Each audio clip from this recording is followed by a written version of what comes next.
ఇంద్రలోక భవనాన్ని ఈడ్చుకొచ్చి గదిలో మార్చి మళ్ళీ కట్టారో ఏమో మాయజాలము తెలుసు మంత్రగారడి తెలుసు రెంటి కన్న ఇది ఇంకోటేమో నీలాకాశం నేలాకొస్తే ఇట్టాగే ఉంటాదో ఏమో ఈ సంతోషం దాచాలంటే హృదయాలు ఓ వంద కావాలేమో ఇంతందంగా ఉంటుందా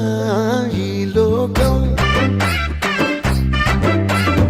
ఇన్నాళ్ళు ఈ మనసుకి తెలియాలేదే పాపం